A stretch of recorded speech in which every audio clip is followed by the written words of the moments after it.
Oi, pessoal, tudo bem com vocês?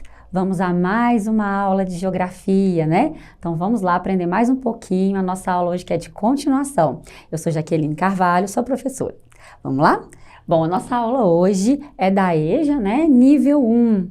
Então, pessoal, vamos lá dar continuidade aos climas, né? Nós já fizemos essas aulas na outra semana, a gente já aprendeu um pouco sobre clima e hoje nós vamos continuar com esse assunto, certo? Então, olha só, a gente tinha falado na última aula sobre o clima mediterrâneo, sobre o clima semiárido e sobre o clima temperado, certo?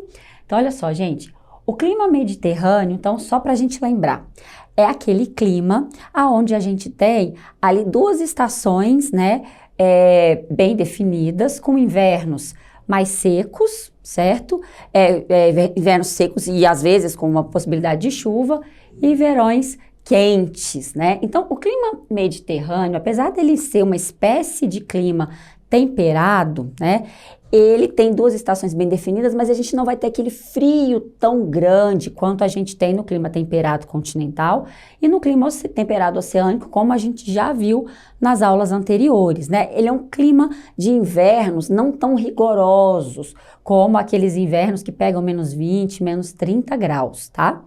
Depois a gente tem o semiárido, né, que a gente também falou, que é aqueles climas mais quentes, né? O clima semiárido, a gente tem uma questão chave nele, que a gente vai ter pouca pluviosidade, bem baixa pluviosidade, né? E além da gente ter uma pequena pluviosidade, a gente vai ter temperaturas elevadas, como o nosso semiárido brasileiro, aqui, a Caatinga. Porém, quando esse semiárido está em algumas regiões mais ao sul do planeta, né, ou mais ao norte, mais perto do hemisfério assim, da Antártida, ou mais próximo do norte, com o Polo Norte, né, o Ártico, nós vamos observar que esse semiárido vai ter climas mais frios. Então, vai depender da localização que ele está no globo. Mas o que marca esse clima é a baixa precipitação, é a baixa quantidade de chuvas. Depois nós temos aqui, como eu falei, os temperados.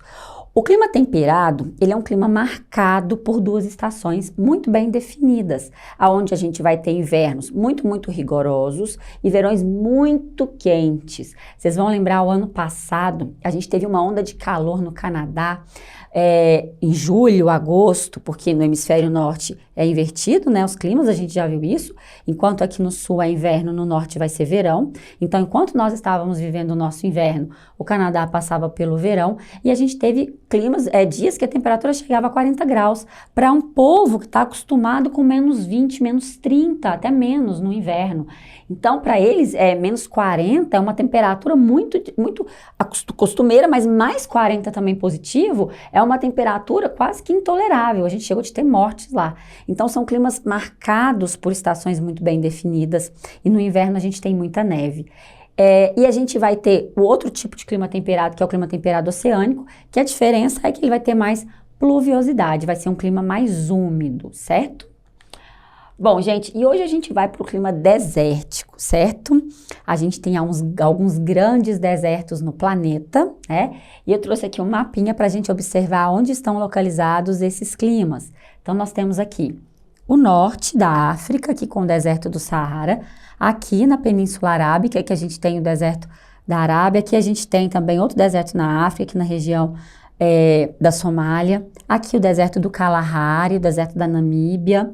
Na América do Sul, a gente tem o deserto do Atacama, um dos desertos mais secos do planeta. Aqui ao norte, o deserto da Califórnia, aqui o deserto de Vitória, na Austrália, o deserto de Gobi, aqui na China. Então, esses são os maiores desertos que a gente tem no planeta, as grandes regiões desérticas que a gente tem no mundo, né? E aqui eu trouxe uma imagem do deserto do Saara pra gente, esse aqui, né, que é considerado o maior deserto quente do planeta, e ele tá aqui bem ao norte da África. E a gente vê nessa imagem que a gente tem vegetação, o que não é muito comum nos desertos, né? Mas aqui é porque é uma região de oásis, tá? O deserto, no caso aqui o Saara, ele tem alguns pontos, apesar desse acúmulo de areia e de sedimentos, ele tem alguns pontos em que a gente vai ter uma grande vegetação, né? A gente vai ter uma região com um pouco de água e vegetação. E por que isso acontece? Porque ali naquele local a gente tem um aquífero, A gente tem água subterrânea, né? E quando essa água subterrânea ela aflora na superfície, né? Ela chega à superfície, a gente vai ter a formação de um pequeno lago e ali em volta uma porção de vegetação em função da água, tá? Então, esses são os oásis. A gente vê nos desenhos animados, né? Filme falando dos oásis. E eles existem mesmo, né? E são muito bonitos, por sinal, são exóticos, né? Porque vai quebrar essa paisagem onde a gente só tem desertos, certo? Então, é isso que é um oásis. É um pequeno afloramento de água, né? E que vai ter ali, em função dessa água, uma vegetação ao entorno. Bom, e aqui eu trouxe outras imagens pra gente. Aqui o deserto do Saara, né, de novo como um deserto quente. E aqui a Groenlândia como um deserto frio. A gente tem, gente, não apenas desertos quentes. O que é muito falado e é sempre muito famoso são os desertos quentes. O que vai diferenciar um deserto quente do deserto frio? Claro que a temperatura, né? No deserto quente eu vou ter temperaturas elevadíssimas que chegam a 50 graus Celsius durante o dia. Então, assim, quase que intolerável para o ser humano, é muito difícil a vida aqui. Mas nos desertos gelados, nos desertos frios, nós vamos ter temperaturas baixíssimas. Então, a ideia é ao contrário, né? Um vai ser muito quente e o outro vai ser muito, muito frio, certo? Mas o que marca o fato de ser um deserto? A ausência de precipitação ou baixíssima precipitação. Chove muito pouco. É comum a gente ficar alguns anos sem ter chuva nesses desertos. É comum a gente passar por algum tempo sem ter chuva nesses desertos, certo? Por que isso acontece? Né? Vários são os motivos da ocorrência de desertos, mas climas polares, como é o caso da Groenlândia, a gente vai ter muito pouco deserto, porque tem baixa taxa de evaporação, porque a água ela encontra-se congelada, né? E aqui no caso dos desertos quentes, é porque geralmente a gente tem uma cadeia montanhosa próxima, ou a gente vai ter uma corrente marítima fria, então, ou uma zona convergente de ventos. Então, são fatores naturais que afastam ou que dificultam que as nuvens carregadas de umidade se formem nessas regiões, tá? Então, essa que é a diferença do deserto, do clima desértico frio para o desértico quente. E se a gente voltar aqui no mapa, como eu sei se um deserto é quente ou é frio? Gente, é localização, tá?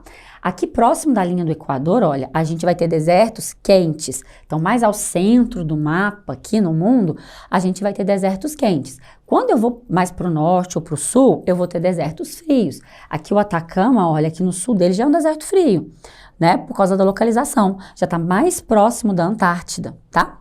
Então, é isso.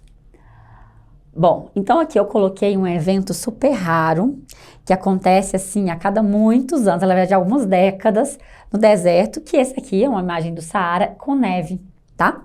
Essa parte branca aqui é neve. E aí a gente pode pensar como neva, né, num lugar tão quente como o Saara. Então, a questão é o seguinte, desertos quentes têm uma grande amplitude térmica diária. O que é isso? Durante o dia chega-se a ter 50 graus. E durante a noite, essa temperatura pode cair a 0 graus. Por isso também é tão difícil viver num ambiente assim. Não é só porque não tem chuva, mas é porque a temperatura ela é muito diferente entre o dia e a noite. Então, essa ideia que o deserto é quente, quente, quente o tempo todo, não é bem assim, gente. Então, durante a noite, eu posso ter temperaturas bem baixas, tá? E durante o dia, muito altas. E aí, como é que faz para nevar? Bom, para nevar, primeiro eu tenho que ter uma temperatura baixa. 0, menos 0, alguma coisa ali próximo do 0. E então, por que não neva no deserto todo dia, se praticamente todas as noites chegam a 0? Porque não tem umidade. Né? Não falei para vocês se o que marca um deserto é a falta de umidade, a questão da precipitação? Então não tem umidade, certo? Quando acontece da temperatura tá negativa, né? Tá 0, menos 1, menos 2, e chove, tem umidade, isso é raríssimo, gente, porque para começar a ter umidade é difícil. E chover bem na hora que tá 0, menos 2, menos 3, menos 4, aí é mais difícil ainda, olha a coincidência, né? Então, se chove nesse momento que a temperatura está muito baixa, eu vou ter a formação da neve, certo? Então, é isso que caracteriza aqui esse ambiente desértico, certo? Então, olha só, temperatura muito baixa e a questão da umidade. Só que essa neve, gente, rapidinho ela vai derreter, porque aí logo vem o sol, né, do dia, a temperatura vai subir e ela vai derreter. São paisagens aí muito difíceis da gente encontrar. O Saara, por incrível que pareça, há aproximadamente 11 mil anos era uma floresta cheia de vida e bastante chuvosa. Com o tempo e a ação dos ventos oceânicos, parou de chover na região e o território foi se desertificando. Para os climatologistas, no futuro nessa região voltará a habitar muita vida, mesmo que isso demore um pouquinho. Mas hoje em dia, enquanto isso não acontece, esse lugar é considerado a região mais quente da Terra e o segundo maior deserto do planeta, ficando atrás da Antártida, que também é um deserto. As chuvas no Saara são extremamente raras e as temperaturas podem chegar a 50 graus durante o dia e menos 5 à noite. Com essas condições climáticas e geográficas, é praticamente impossível viver por lá. Mas onde entra a neve nessa história? Respondendo à nossa pergunta, é sim possível nevar no Saara. Inclusive, essa é a segunda vez que isso acontece na história. Em 1979, aconteceu uma nevasca no meio do deserto, um fenômeno que possivelmente ocorreu durante a noite, quando a temperatura pode chegar abaixo de 0 graus. Naquele ano, o fenômeno durou poucos minutos, pois logo a neve derreteu. Embora existam poucos estudos científicos sobre esse assunto, alguns cientistas acreditam que isso tenha acontecido devido à baixíssima umidade do deserto. Rodeado por uma espécie de muralha montanhosa, a entrada de ar úmido é impedida, dando espaço apenas para a aproximação de algumas massas de ar seco, que em situações raras fazem chover ou nevar, fenômeno mais raro ainda. De acordo com o pesquisador Andrew Hainsfield, da Corporação Universitária para a Pesquisa Atmosférica dos Estados Unidos, com baixa umidade, a água que cai das nuvens tende a passar direto do vapor para o estado sólido, porque a temperatura da superfície das gotículas diminui, formando cristais de neve. É a mesma coisa que acontece quando saímos de uma piscina num dia com ar seco. Sentimos frio porque a superfície das gotículas de água esfria. Mas aí você deve se perguntar, mas por que a neve não derreteu tão rápido no fenômeno que aconteceu esse ano? 37 anos depois do primeiro registro. Em situações comuns, a temperatura super quente derreteria os cristais de gelo. No entanto, existem registros de formação de neve com temperatura média de 12 graus. Possivelmente foi isso que pode ter acontecido. O resultado desse fenômeno são fotos de cair o queixo de tão lindas e impressionantes, registradas pelo fotógrafo argelino Karim Bouchetata. Tudo aconteceu na pequena cidade Ain Sefra, no deserto do Saara, na Argélia. Ele capturou o incrível momento em que a neve caiu sobre as dunas de areia no maior deserto do mundo. A neve durou um dia inteiro e depois derreteu. Esse foi o nosso vídeo de hoje, pessoal. Até o próximo. Tchau! Agora o clima frio. O clima frio, gente, olha aqui o mapinha. Ele está localizado bem aqui no norte, no extremo norte do planeta. Então aqui, Canadá, um pedacinho aqui da Groenlândia, tá vendo? Aqui no norte da Ásia, a parte Rússia da Rússia, né, da Ásia, e aqui no norte da Europa. Aqui bem na pontinha da América do Sul também a gente tem esse clima, tá? Bem no sul da Argentina, do Chile, a gente vai ter esse clima. E olha só, ele é caracterizado por baixas temperaturas. Então, mesmo no verão, a gente vai ter temperaturas bem baixas, tá? Aqui a gente tem uma imagem que está no inverno, então a gente está vendo os pinheiros, que é a vegetação típica desse tipo de clima, coberta de neve, mas aqui, olha, a gente está vendo um acúmulo, né, dessa neve. No verão, a gente não vai ter tanta neve acumulada. No verão, a gente vai ter um verão ameno, com temperaturas ali em torno de 10 graus, 10 graus pra gente é um gelo, né? Mas pra eles não é não. 10 graus em média, tá? E a gente não vai ter o quê? Essa quantidade de neve, mas vai estar frio sim, tá bom? Então assim que é o clima frio, certo? Então olha só, invernos rigorosos, né? Com temperaturas baixas na maior parte do ano e verões curtos com temperaturas amenas. Então essa temperatura amena aqui, gente, é em torno de 10 graus, tá? Bom, 10 graus pra mim eu tô morrendo de frio. Para eles é alto verão já, gente, é calor, né? Isso tudo é adaptação.